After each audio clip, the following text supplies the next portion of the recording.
என் மனை, என் வீடு, எனக்கு எதுக்கு வாஸ்து? நாம் ஒரு மனை வாங்கும் போதும் அல்லது கட்டிடம் கட்டும் போதும் ஒரு சிறிய தொகையை செலவு செய்து அந்த இடம் வாஸ்துபடி உள்ளதா என்று பார்ப்பதில் தவறு ஒன்றுமில்லை.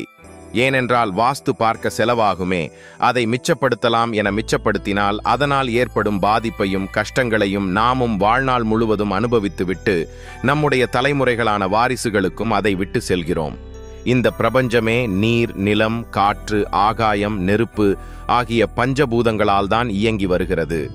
ஒருவர் வீடு கட்டுவதற்காக இடத்தை தேர்வு செய்யும் போது அந்த இடத்தில் பஞ்சபூதங்களின் ஆளுமை எப்படி அமைந்துள்ளது, அந்த அமைப்பானது அந்த இடத்தில் வளர்ச்சியை உண்டாக்குமா என்பதையெல்லாம் கணித்து இயற்கையை ஒத்து செல்வதுதான் உண்மையான வாஸ்து.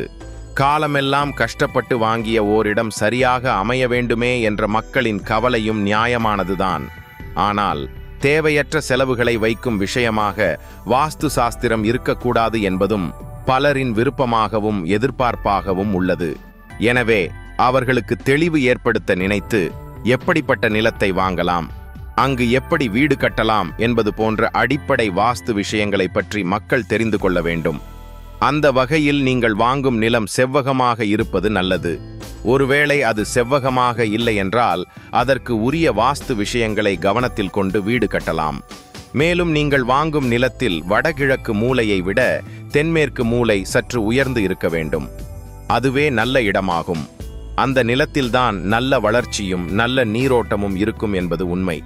மேலும் இது போன்ற சில இயற்கை சார்ந்த விஷயங்களை கவனத்தில் கொள்வது மட்டுமே உண்மையான வாஸ்து என கொள்ளலாம்.